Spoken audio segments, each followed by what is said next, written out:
তো সেদিন মাকে নিয়ে চলে গিয়েছিলাম একটু ডক্টরখানায়। তো অ্যাকচুয়ালি আমার মায়ের ঠান্ডা লেগে যায়, তো আমার যেরকম সর্দি হয় ঠান্ডা লেগে মায়েরও সেরকম লেগে যায়। এবং এই সর্দির ফলেই কী হয়েছিল অ্যাকচুয়ালি অনেক দিন আগে থেকেই, যেহেতু নাক আর কানের শিরাতে জয়েন্টের ব্যাপারটা আছে, সেরকম সর্দি হলে নাক ঝাড়তো মা খুব জোরে জোরে, সেক্ষেত্রে নাকের শিরাতে একটা প্রবলেম আছে মায়ের। এবং যেহেতু জয়েন্ট নাকের সঙ্গে কানে, সেরকম কানেও একটা প্রবলেম হয়, মানে ডাক্তার আগে দেখানো হয়েছিল, সেখানে বলছিল ওই কানে সর্দি এরকম জমে বা কানটা একটু ভার ভার লাগে মায়ের, তার সাথে একটু বাঁদিকে কানটাতে শুনতেও অসুবিধা হয়।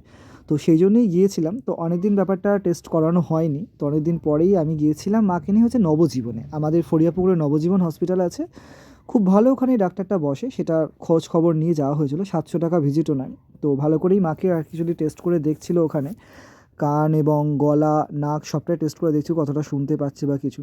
তো সেই অনুযায়ী কতগুলো টেস্টও করতে বলেছে। আর টেস্টটা করলে অ্যাকচুয়ালি রিপোর্টটা দেখে তবে বুঝতে পারবে যে এটা এখন কতটা সিরিয়াস, বা সেরকম হলে এটা অপারেশন করতে হতেও পারে। তো সেই জন্যই মাকে নিয়ে গেছিলাম, এই ডাক্তার দেখেছেন, দেখা যাক এখন রিপোর্টগুলো করা হোক, তারপর আবার আপডেট দিতে থাকবো। চলো।